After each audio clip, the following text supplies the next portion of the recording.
Hola, ¿cómo están? Espero que muy bien. Primero que todo me presento, mi nombre es Freddy Méndez, soy ingeniero de sistemas con maestría en ciencias de la computación, soy gestor líder de la línea de tecnologías virtuales del nuevo Tecnoparque en Bucaramanga. Vamos a iniciar a hablar un poquito de la tecnología Android. ¿Qué es la tecnología Android? Es un conjunto de software para dispositivos móviles, creado específicamente para dispositivos móviles, que incluye, entre otras cosas, entre otras características, un sistema operativo que es el cual encontramos en los dispositivos móviles, un middleware y aplicaciones que junto con el sistema operativo nos permiten generar los procesos de comunicación entre el hardware y el software. Android provee una interfaz de desarrollo, entre las cuales se encuentran las herramientas y las APIs necesarias para poder desarrollar aplicaciones y servicios, los cuales se pueden codificar a partir del lenguaje de programación Java. Java no es el único lenguaje de programación disponible para Android. Podemos trabajar con el lenguaje nativo NDK, que se trabaja sobre C++.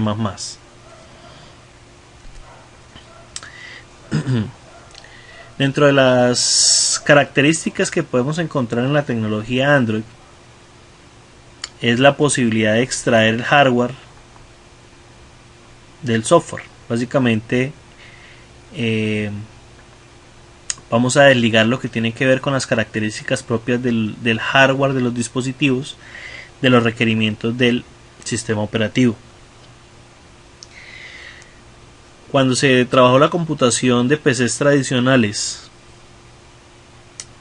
una de las dificultades que se empezaron a encontrar con los sistemas operativos iniciales era que no se reconocían todos los hardware que se instalaban en el equipo, y en algunas ocasiones era muy difícil configurarlos.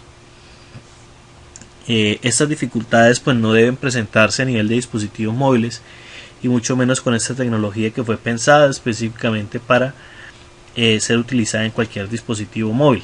Es decir, cualquier dispositivo móvil puede tener instalado o configurado el sistema operativo Android, y el hardware que contiene debe ser reconocido. En algunos casos pues se requerirá que los fabricantes incluyan dentro de las librerías, dentro del kernel, dicho driver para su funcionamiento. Por ejemplo, características muy puntuales o novedosas como utilizar el NFC o utilizar el reconocimiento de huella. De igual forma, Android posee un simple y poderoso SDK, un espacio de desarrollo. Actualmente nos provee una interfaz de desarrollo como es el Android Studio, donde encontramos una herramienta visual de desarrollo contenida dentro del software de desarrollo provisto para esta tecnología. No se generan costos de licenciamiento, de desarrollo o distribución adicionales a los que podría cobrar una persona por desarrollar un aplicativo. Si nosotros mismos desarrollamos los aplicativos, no se requiere incurrir en ningún costo adicional. Estos costos pueden confundirse con la posibilidad de subir aplicaciones al Store de Google. Si nosotros queremos subir aplicaciones al Store de Google, tenemos que pagar un precio, que es una membresía para poder subir aplicaciones en dicho Store. Pero no es la única forma que nosotros tenemos para distribuir nuestras aplicaciones. Si nosotros contamos con un servidor, podemos utilizar dicho servidor para hacer la distribución de las mismas, por lo cual no requeriríamos de ningún costo adicional. Tomando las ventajas de la tecnología Java, Android funciona o puede ser desplegado en múltiples plataformas, o puede ser podemos encontrar los IDEs de desarrollo o el SDK para múltiples plataformas como Linux, Mac o Windows. Esa es una ventaja, ya que el número de programadores va a ser mucho mayor que en el caso, por ejemplo, de iOS, donde el número de desarrolladores estará limitado a aquellas personas que posean un equipo con sistema operativo macOS. Lo que va de la mano con la posibilidad de encontrar una gran documentación por parte de la comunidad de código abierto, ya que Android es una tecnología de código abierto. Vamos a encontrar muchísima documentación, código fuente, ejercicios, ejemplos, variaciones, las ROM disponibles para instalar o configurar nuevas versiones del sistema operativo sobre los diferentes hardware, que son ventajas competitivas en comparación de otros sistemas operativos actuales del mercado. La arquitectura de la tecnología Java, de la tecnología Android, o del sistema operativo Android es una tecnología muy simple. Se basa en 4 capas principales, que son el kernel, que es el núcleo del sistema operativo, donde vamos a encontrar todas las librerías. Allí es donde los productores o desarrolladores de hardware tendrían que incluir sus drivers para que sea reconocido, para que Android pueda reconocer sus componentes nuevos o novedosos. Tenemos las librerías. Estas librerías vamos a enfocarnos principalmente, como se ve en este círculo encerrado, en la librería de SQLite, que nos va a permitir el almacenamiento, persistencia de datos a nivel de database. Pero igual podemos encontrar el WebKit, que nos sirve para el browser de el navegador que es utilizado por el navegador de la aplicación browser del dispositivo. Vamos a encontrar toda la parte de OpenGL para lo que tiene que ver con visualización de imágenes, renderización, el Media Framework para video, audio, en fin, un conjunto de librerías que me van a permitir el buen funcionamiento del dispositivo. Sobre esta capa vamos a encontrar el framework de aplicación, donde van a estar todos los managers o los administradores. Android es una tecnología con un único proceso líder o principal. Para que nosotros podamos interactuar con las diferentes características, debemos solicitar permiso. Por ejemplo, si yo quiero ubicar o utilizar el servicio de localización, debo llegar al manager a pedir la autorización para el uso. Si quiero utilizar la cámara, si quiero utilizar el generar notificaciones, todos esos procesos requieren de una autorización, no se pueden ejecutar de forma directa. Todo ello se hace a través de los managers. Y sobre el framework de aplicaciones, pues existen las aplicaciones que ya vienen preinstaladas y las que nosotros podamos crear. Una característica importante que vamos a encontrar es el Android Runtime, donde vamos a encontrar las librerías de Java básicas para su funcionamiento y una máquina virtual que va a ser responsable de manejar una aplicación. Cada aplicación tendrá asociada una máquina virtual. De allí que si una aplicación genera un ciclo infinito o un no responding, solo la aplicación o solo la máquina virtual que está corriendo esa aplicación se puede eliminar para que el resto del sistema operativo no se vea afectado. Ampliemos un poco más acerca de la arquitectura y específicamente sobre las librerías. Las librerías que nosotros vamos a encontrar ahí generalmente fueron desarrolladas sobre las tecnologías C y C++. Estas librerías que podemos encontrar son librerías del sistema básico C, de las librerías estándar que se requieren para el sistema core o para el núcleo, para la interacción, librerías de medios, audio, video, librerías gráficas, 3D, 2D, SQLite, que es la que está resaltada, que es la de persistencia, entre otras librerías que podemos utilizar o encontrar dentro de la tecnología.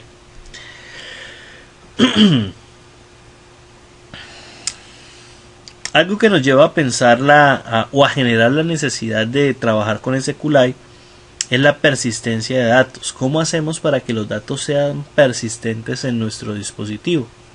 En otras palabras, ¿cómo hacemos para que los datos que nosotros utilizamos se puedan almacenar dentro del dispositivo? Tenemos tres alternativas que podemos utilizar. Sistema de preferencias o Child Preference, manejo de archivos o bases de datos. Cualquiera de los tres manejan el mismo principio. El principio es que todas estas opciones, Child Preference, los archivos normales o las bases de datos, son archivos privados por aplicación. ¿Qué implica esto?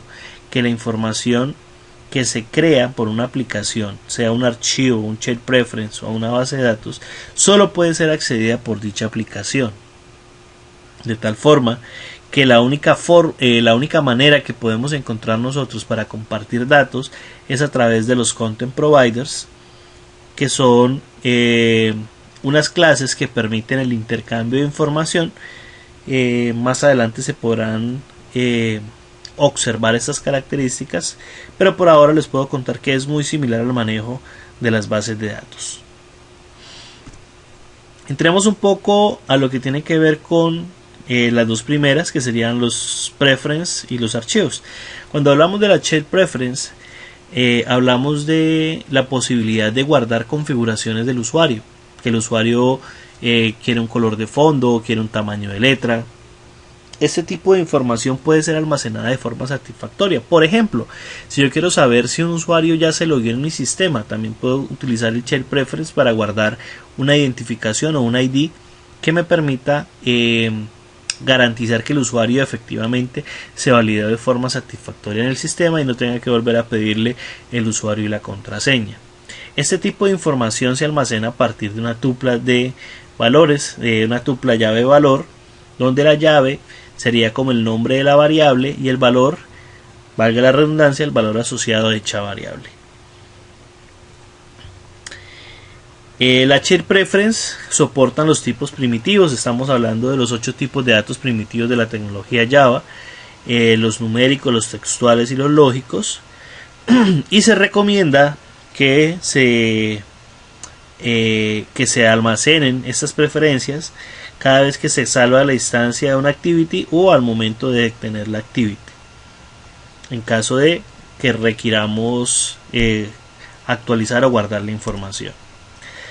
Los archivos locales pues son archivos que tienen un comportamiento muy similar a la tecnología Java. Quienes han trabajado con la tecnología Java van a encontrar mucha similitud en el concepto de los output y los input stream. Los output stream me permiten escribir información y los input stream me permiten leer información.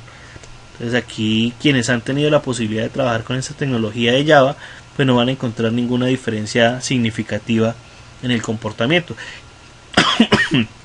Quienes no conocen sobre la tecnología de Java pues van a encontrar una característica que son las preposiciones input y output. Input para hacer referencia a la lectura de información y output para hacer referencia a la escritura de información. Bueno, cuando nosotros trabajamos archivos vamos a encontrar una característica muy relevante a nivel de dónde se almacena dicha información. Resulta que para garantizar la seguridad de los datos, todas las aplicaciones que sean gratuitas, que se descarguen del store, o aquellas que descarguemos de fuentes desconocidas, se van a instalar dentro de la carpeta Data App, mientras que las aplicaciones que son pagas, que nosotros efectuamos un pago con tarjeta de crédito, se van a instalar dentro de la carpeta App Private. ¿Esto con qué fin? Con el fin de garantizar que la información de separar la información de las aplicaciones pagas de las gratuitas. Si una aplicación gratuita trata de eliminar los datos que existen en la carpeta app, pues las aplicaciones pagas no van a verse afectadas de ninguna forma. Es como una medida de seguridad o de garantía de que la información de las aplicaciones pagas nunca va a ser vulnerada por una aplicación gratuita. Manejamos namespace o espacios diferentes de almacenamiento. Si nosotros queremos que nuestros archivos se carguen de forma directa y no a nivel de uso, podemos colocarlos dentro de la carpeta RAW, en la carpeta de recursos de la aplicación. Más adelante, cuando entremos a trabajar con el Android Studio, vamos a ubicar la carpeta de recursos y vamos a encontrar que en la carpeta recursos vamos a tener los layouts, vamos a tener las imágenes, y podríamos crear una carpeta RAW para aquellos archivos que son estáticos y que se requieren cargar una sola vez de instancia en la aplicación. Bueno, ahora sí, entramos a mirar un poco de lo que tiene que ver con el almacenamiento en bases de datos, más específicamente en SQLite. ¿Qué es SQLite? Empecemos hablando de la descripción de SQLite. Básicamente es una base de datos libre que podemos utilizar o encontrar en los dispositivos o en las tecnologías Android, aunque no es el único sitio donde la podemos encontrar. BlackBerry OS también tiene la posibilidad de trabajar con SQLite. Es una base de datos transaccional, no es un servidor, es una característica importante, lo cual permite que sea ligera y no consuma muchos recursos. La configuración que se requiere para su uso es mínima. Las consultas que nosotros lanzamos sobre esta base de datos se retornan como objetos de tipo cursor, los cuales apuntan hacia la información y me permiten hacer los recorridos y el procesamiento de las consultas. Más adelante vamos a ver cuáles son los métodos principales que encontramos en el cursor para desplazarnos por los contenidos del resultado de la consulta. Cada base de datos es privada, como ya lo habíamos visto, para cada aplicación, y solamente se puede acceder desde las clases que pertenecen a la aplicación. Las bases de datos generalmente se almacenan en la carpeta data. Recordemos que los archivos se almacenan en data app. Las bases de datos se almacenan dentro de la carpeta data package name. Estamos hablando del paquete de nuestro proyecto, de nuestra aplicación, y una carpeta que se llama databases. Dentro de esa carpeta vamos a encontrar un archivo, generalmente con la extensión .db, que hace referencia a las bases de datos almacenadas dentro de la aplicación. Igual como habíamos comentado antes, si yo quiero compartir esa información, debo utilizar un content provider para que esa información pueda ser disponibilizada. Desde Android se ofrecen clases envolventes o wrappers que permiten manejar la información de la base de datos. Entonces vamos a ver que están los cursores, están el SQLite Database, que son procesos que me van a permitir procesar los datos de forma rápida y sencilla. Bueno, vienen instrucciones más puntuales de cómo se crea, cómo se carga una base de datos.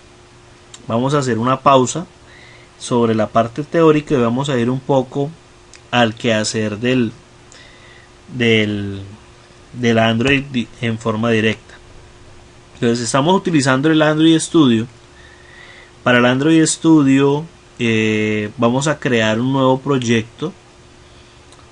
En este caso yo le estoy dando al proyecto un nombre de PrimerDB. La URL de la compañía es utilizado para el package name. Aquí abajo aparece cómo va a quedar el package name. Vamos a ponerlo prueba.com. Por defecto aparece example.com, pero se recomienda cambiarlo. Vamos a ponerlo como prueba porque no tenemos una URL o un dominio definido para nuestra compañía.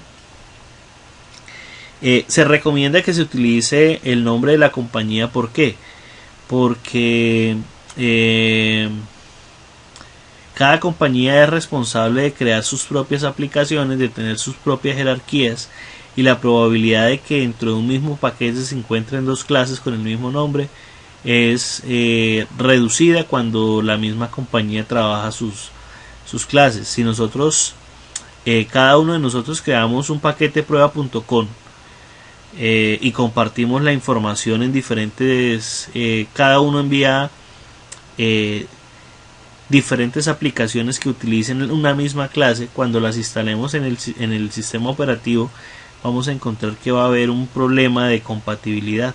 No sabemos qué clase corresponde a quién y posiblemente vamos a tener errores. Entonces, lo recomendable siempre es aplicar el nombre de dominio de la empresa. Actualmente vivimos en una era digital donde la mayoría de empresas cuentan con un espacio, un portal web sobre el cual se visualiza la información. Entonces ese sería como el dominio a definir para la definición del package name o del paquete de datos que vamos a utilizar. La ubicación del archivo o la ubicación del proyecto, pues ya depende de la configuración que ustedes hagan. Generalmente siempre está asociada a la carpeta usuarios, al usuario F. Méndez o al usuario que ustedes tengan activo. El nombre de la carpeta de proyectos, Android Studio Project, y el nombre del proyecto que le estamos creando en este momento. Le damos Next y él nos va a preguntar cuál es la versión mínima del SDK que vamos a utilizar. Cada vez que nosotros seleccionamos una versión diferente, él nos va ampliando, nos va desplegando cuál sería el porcentaje de cobertura que tendría esa aplicación si nosotros queremos desplegarla en todos los dispositivos que usan Android. Entonces el 82% de los dispositivos podrían utilizar esta aplicación si trabajamos con la versión 16. Si trabajamos con la versión 14 me dice que un 90%. Pero la idea no es siempre cubrir el 100% del alcance, sino tener las mayores posibilidades o el target ya definido. Por ejemplo, si queremos los últimos dispositivos móviles llegan con la versión de KitKat, yo puedo decir, no, pues voy a trabajar con la menor versión del Jelly Bean, que me daría un 82% y tendría una cobertura muy importante. Tengo opcionalmente la posibilidad de trabajar Android TV o la configuración del Wear para la parte de los relojes. Y en este caso yo no tengo instalada la versión de Glass, pero quienes la tengan instalada tendrán la posibilidad también de trabajar aplicaciones para Google Glass. ¿Sí? Le damos siguiente y podemos seleccionar una forma en que vamos a representar los datos. Yo voy a crear una activity en blanco, le doy siguiente, voy a dejar los datos por defecto, el nombre de la actividad, el nombre del layout, el título que va a tener la actividad y el nombre que vamos a encontrar para el menú de la aplicación. Le damos finish y él nos va a generar entonces una vista de proyecto. Ahí se está creando el proyecto. Nos va a crear una nueva vista de proyecto sobre la cual vamos a encontrar entonces la configuración básica. Yo les he comentado previamente. Vamos a encontrar una carpeta app. Dentro de esa carpeta app vamos a encontrar los recursos, vamos a encontrar la parte de código fuente, el src, que es donde vamos a encontrar los archivos de Java, que es donde codificamos la información. Vamos a encontrar de igual forma los layouts, la carpeta layout que yo les comentaba, la carpeta de dibujo o de imágenes, que es donde van a estar los iconos, la carpeta de evalúes, que es donde va a estar la información referente a las cadenas de texto que utilizamos.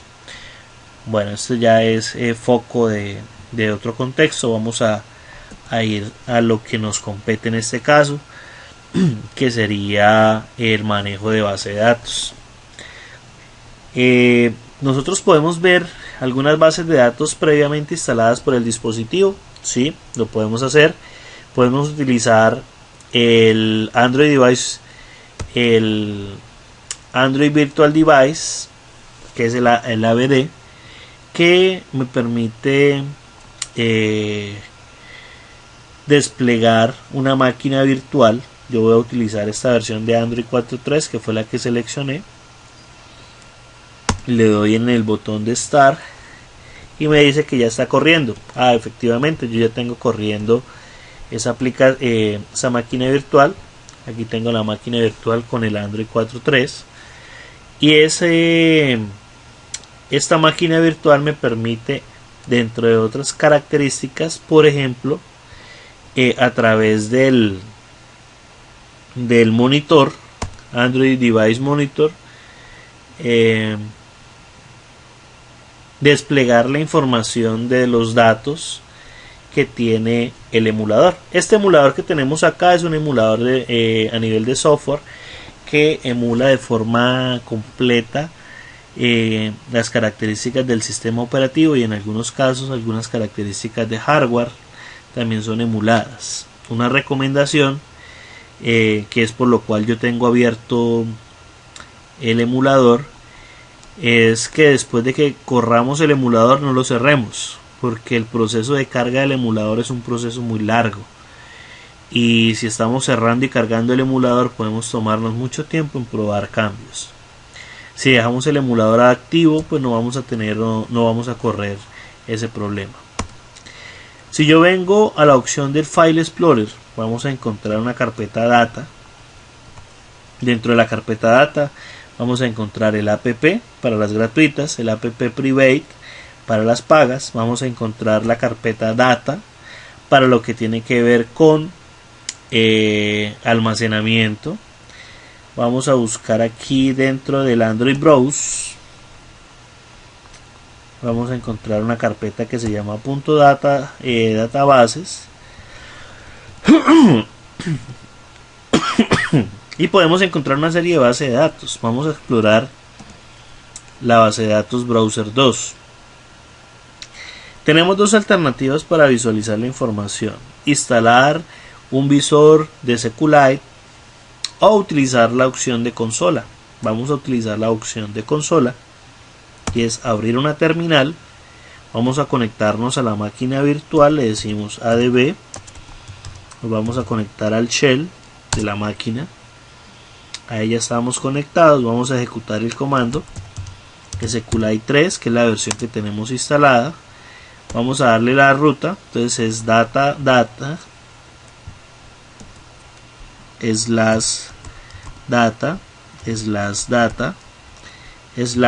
entonces la carpeta, que en este caso, o el paquete, con .android.browser con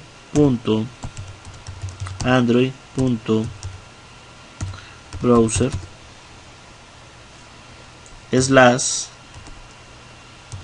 /databases, queda en plural el database, y la base de datos específica que vamos a consultar es browser2.db. browser2.db. Al hacer enter se abre una consola básica de comandos SQL. Si yo le doy comando .tables, él me va a desplegar las tablas que están almacenadas o definidas dentro de esa base de datos. Por ejemplo, voy a mirar que tiene el history. Le digo select, una consulta normal SQL, from select asterisco, seleccioneme todos los campos de la carpeta history, y tenemos una respuesta.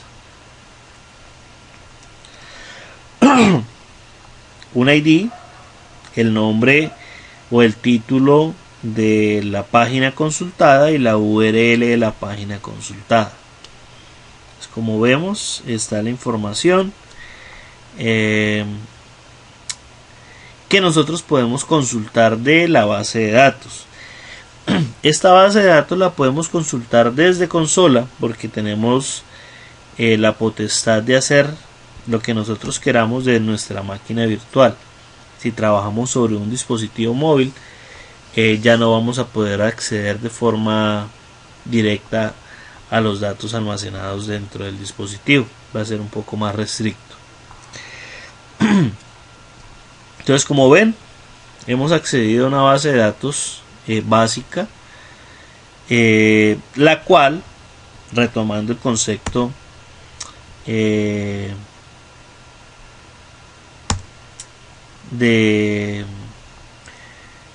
teoría, es, si yo quiero abrir o crear una base de datos, puedo utilizar un método de Android que es el Open or Create Database, en el cual le defino el nombre de la base de datos que voy a abrir, el modo sobre el cual lo voy a abrir, por lo general ese modo es un modo privado, y el cursor factory, que es la forma como se van a procesar los datos cuando yo trabaje el cursor, es decir, cuando yo le diga muéstreme el primer elemento, muéstreme el último, muévase al siguiente, muévase al anterior, yo puedo cambiar la forma como se hacen esas acciones, o tomar la que viene por defecto y simplemente enviarle null como argumento a este señor.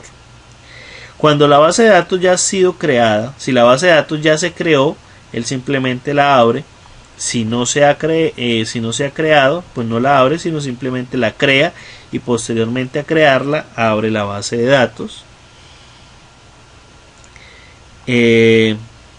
Posteriormente a eso, pues yo ya puedo ejecutar consultas SQL sobre dicha base de datos. Entonces, por ejemplo, aquí puedo crear una tabla de usuarios, le defino un campo que es ID de tipo entero, que va a ser una primary key, que es autoincremental, que va a tener otro campo que es de tipo text, que no puede ser nulo, igual el password, en este caso va a ser texto y no podría ser nulo. Yo puedo ejecutar esa información o puedo utilizar los métodos de consulta básicos. En este caso, como estamos haciendo una modificación de la estructura de la base, debo utilizar el SQL. Si yo lo que quiero es consultar información, esa consulta de información pues varía dependiendo de los métodos que yo pueda utilizar. A nivel de base de datos yo puedo utilizar dos métodos: el raw query, que recibe un SQL y unos valores de selección, en cuyo caso los valores de selección pueden ser nulos, y yo puedo simplemente hacer una consulta select asterisco from usuario, donde el login sea igual a fmendeso y el password 12345. Esto va a ir a la base de datos, me va a buscar en la tabla usuarios aquellos registros donde el login sea igual a fmendeso y el password 12345.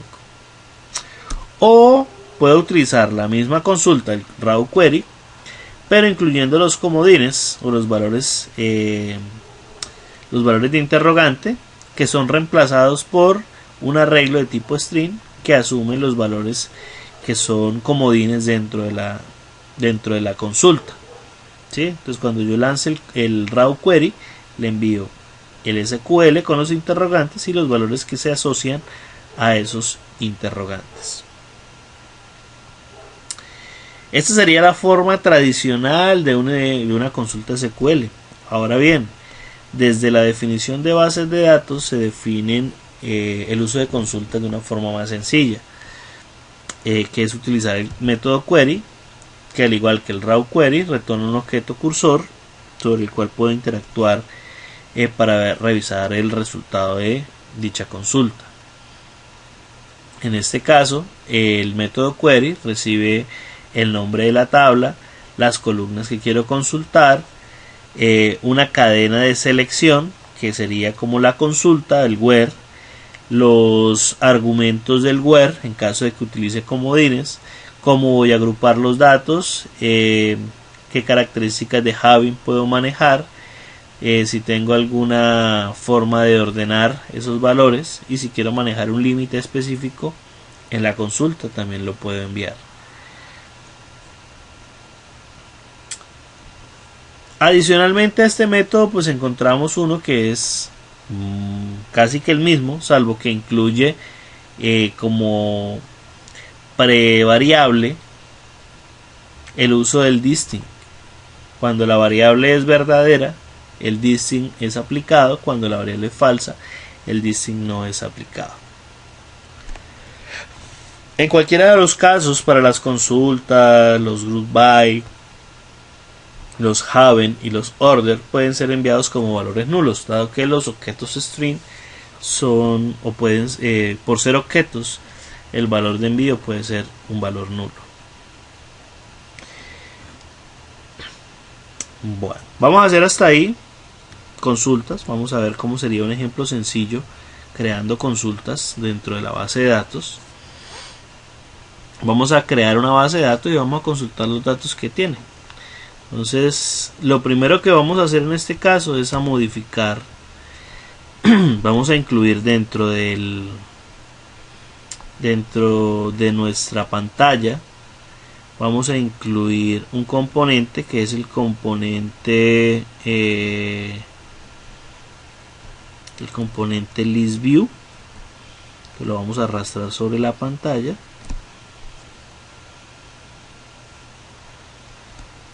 Como estamos utilizando un Relative Layout, este ListView puede llegar a molestarnos un poco en la presentación o en la ubicación del mismo.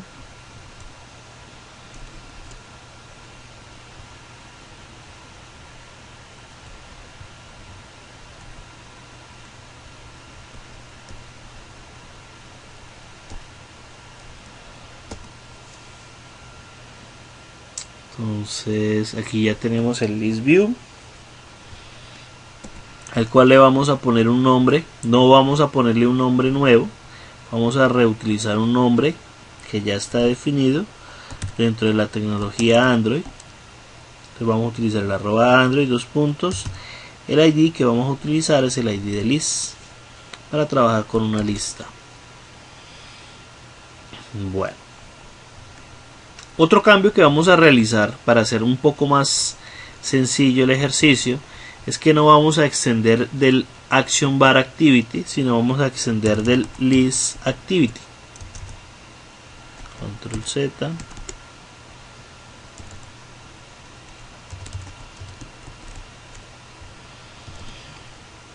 Entonces List Activity es una clase que me permite visualizar listas, que es lo que me interesa en este caso.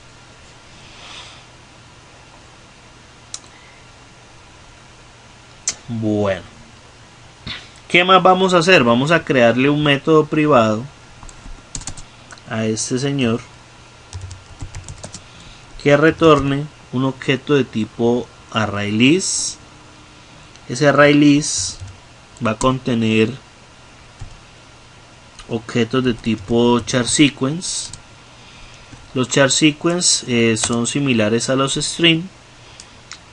Para el caso de los adapters que vamos a utilizar para la visualización de la lista, utilizan los charSequence.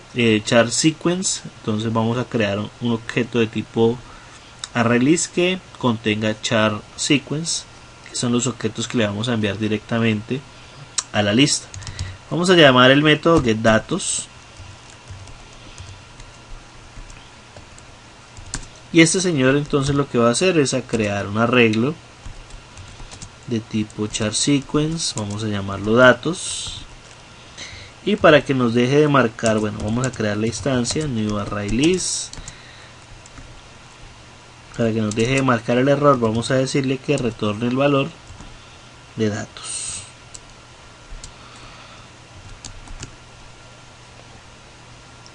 Entonces ya no tenemos ningún error, pero nos falta pues la información que vamos a desplegar. ¿Cómo vamos a desplegar la información? Vamos a crear una variable de tipo SQLite Database, vamos a llamarla DB, y vamos a utilizar el método open or create database. Vamos a decirle que nuestra base de datos se va a llamar prueba.db. Vamos a decirle que el modo va a ser privado y que el cursor, pues vamos a utilizar el cursor por defecto. Yo no voy a crear un cursor aparte, un cursor factory. Vamos a crear un SQL para el proceso de creación de la estructura. En otras palabras, vamos a crear una tabla. Vamos a reutilizar la forma de creación que tenemos acá y vamos a ajustar pues la información a lo que nosotros requerimos. En este caso vamos a crear una base de datos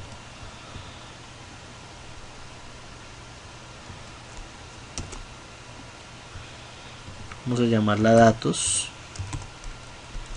que va a contener un ID que es autoincremental,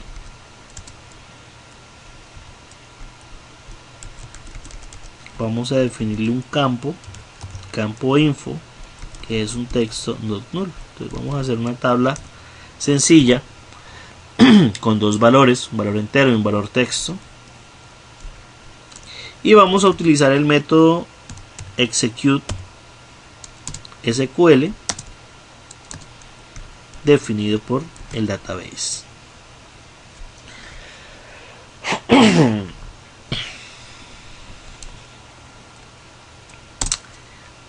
Bueno, esta ejecución pues me va a crear la tabla. Posterior a crear la tabla, yo puedo crear o invocar un cursor para que me traiga la información que está contenida en la tabla. Entonces utilizo el db. Vamos a utilizar el route query y le envío la consulta. Seleccióneme todos los campos de la tabla datos y le envío como argumentos a la condición un valor de null. Valido primero que todo que el cursor sea diferente de null y que adicionalmente yo me pueda desplazar en ese cursor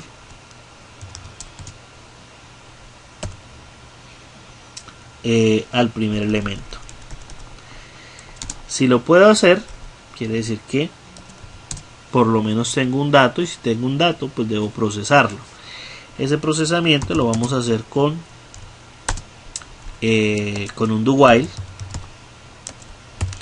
mientras que el cursor se pueda mover al siguiente registro. En caso tal de que llegue al último registro, pues ya no me puedo mover a un siguiente y hasta ahí finalizaría. ¿Qué voy a hacer? Yo puedo recuperar, por ejemplo, el valor del ID utilizando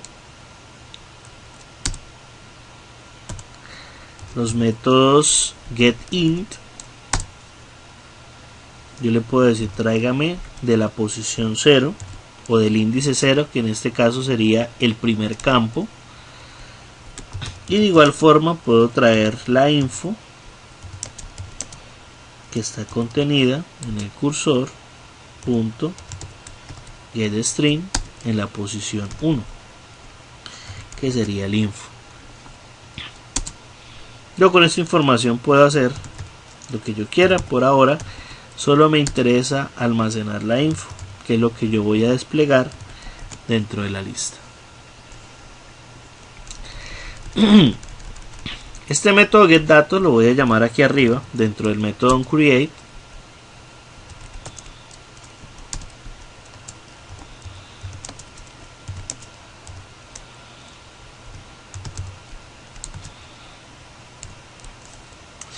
Y voy a crear un ArrayAdapter, que es el adaptador para que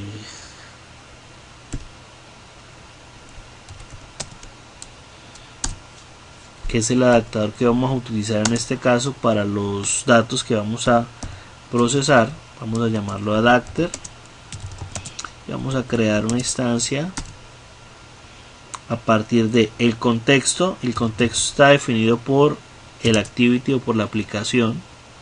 Yo puedo utilizar el this o puedo utilizar el método get application context. Puedo definir la forma como voy a presentar los datos. En este caso vamos a valernos de del objeto Android. .r, que son los recursos, .layout, .simple liciten1, que es la forma como se van a desplegar los datos, coma, los datos que voy a presentar, en este caso pues el array list.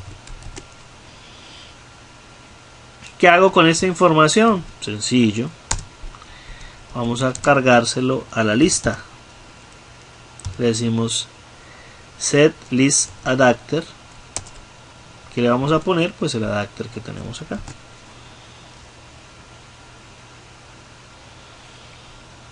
Entonces la primera vez que yo ejecute la aplicación, vamos a ejecutar la aplicación.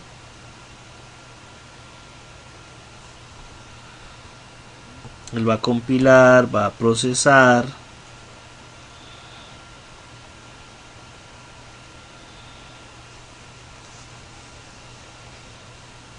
Si todo está correcto, va a lanzar el aplicativo.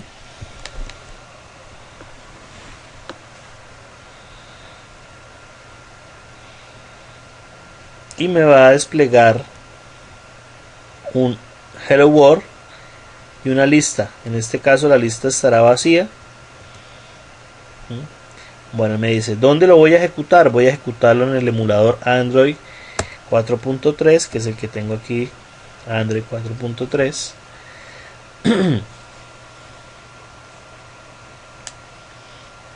Y aquí se va a desplegar la aplicación.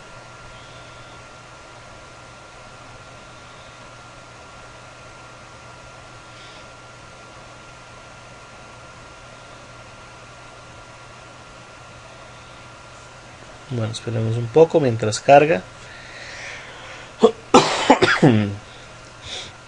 Aquí ya hizo el proceso de lanzar, de cargar los datos. Ya se llamó al launcher, que es el activity que se va a desplegar, o que se va a mostrar.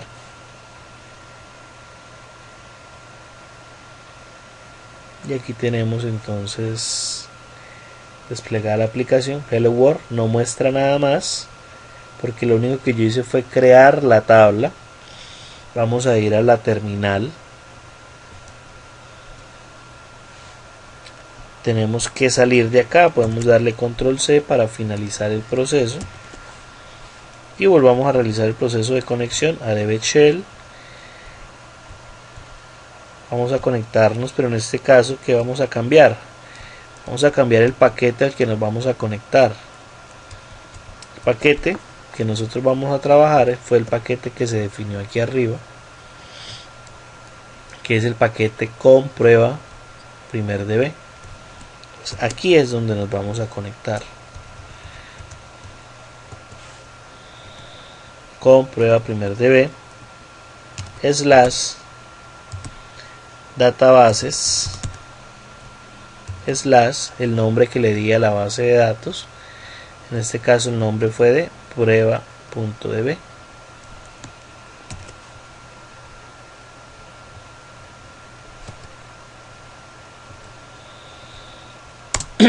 Listo. Le damos .tables y me muestra que tengo una tabla que se llama datos. Si le digo select asterisco from datos, vamos a encontrar que está vacía. Vamos a hacerle una inserción utilizando consultas SQL. Insert into datos, values, le enviamos null porque es autoincremental y vamos a enviarle un hola.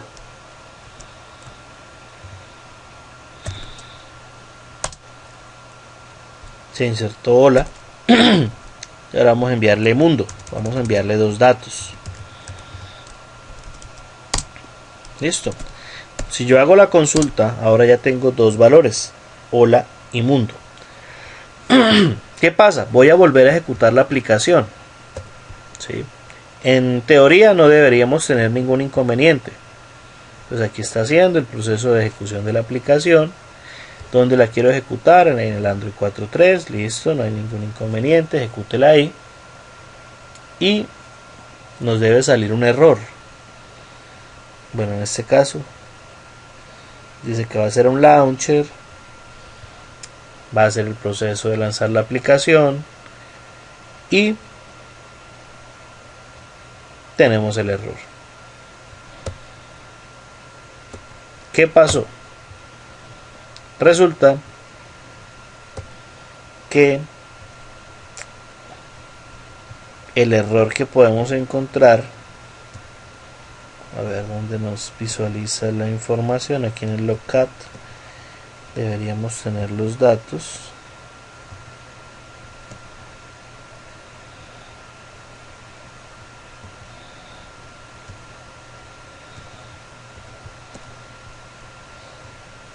Bueno, no me desplegó la información.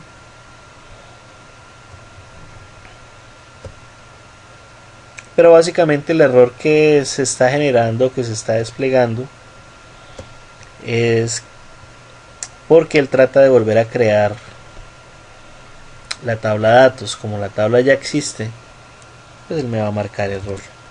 Vamos a comentar el comando del execute SQL, que es donde estamos ejecutando el proceso de creación.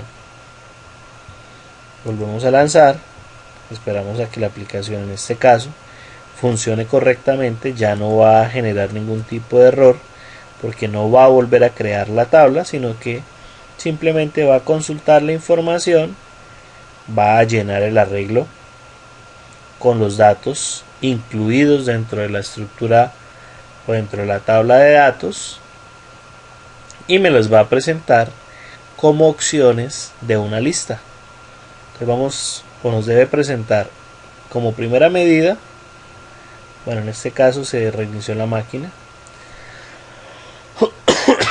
Como primera medida nos debe mostrar el Hello World y posterior a eso nos debe mostrar el hola y el mundo, que serían las dos características o los dos valores que nosotros ya encontramos que existen dentro de la base de datos o dentro de la tabla de datos, más para ser más específicos, que son dos registros, hola y mundo.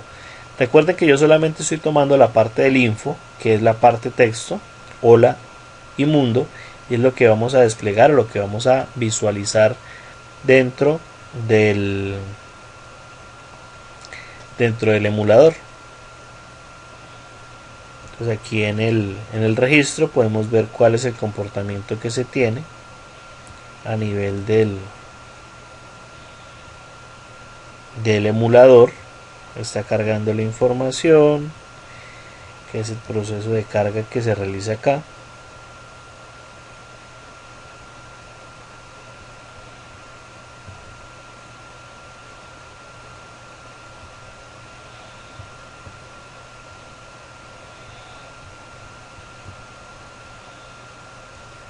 Como les había comentado al inicio, el proceso de carga del emulador es demorado porque carga todo el sistema operativo completo. Entonces, si nosotros empezamos a apagar el equipo, el emulador y volverlo a lanzar, pues vamos a perder ese tiempo, que es el tiempo que demora en el proceso de carga. Pues la recomendación es no cargarlo. En este caso, pues fue el mismo sistema que tomó la decisión de reiniciar el sistema operativo. Debemos esperar a que cargue. Aquí se empiezan a cargar los procesos. Ustedes recuerdan cuando estuvimos mirando por primera vez la información que tenía el data, pues eran como aproximadamente unos 8 o 10 procesos máximo que encontramos acá en el proceso de ejecución, que nos indica pues que ya el sistema está operando normalmente, está en ejecución y que podemos acceder a todas sus características.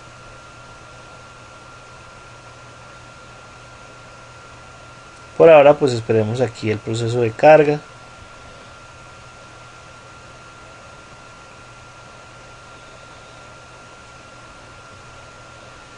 Para volver a realizar la ejecución de la aplicación.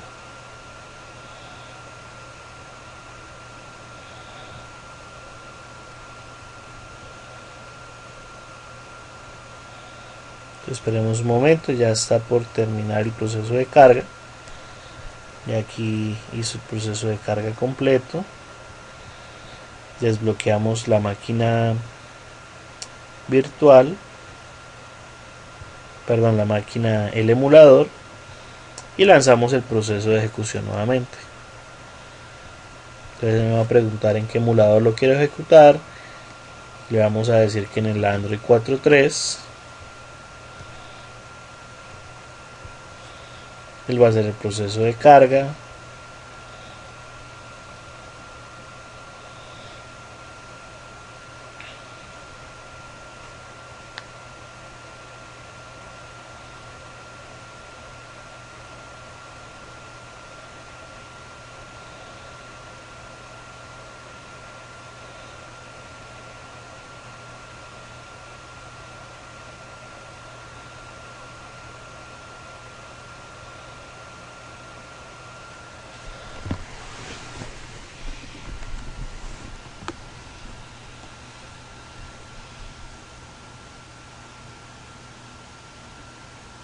Esperemos mientras se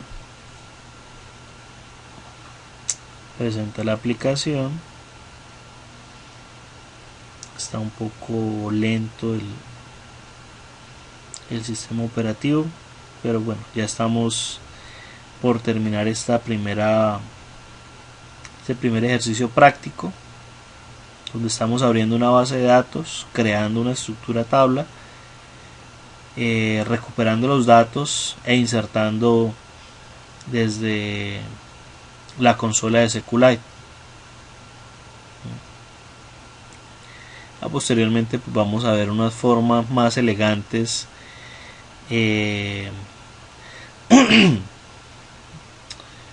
un poco más amigables, por decirlo de otra forma, para la visualización para todo el proceso de carga de la información. Aquí tenemos el hola y aquí tenemos el mundo. Entonces aquí está nuestra información. Como ven, pues tenemos los datos que están almacenados en la base. Por ahora pues dejemos hasta acá, y posteriormente pues seguiremos ampliando los conceptos del manejo de bases de datos. Muchas gracias por la atención prestada.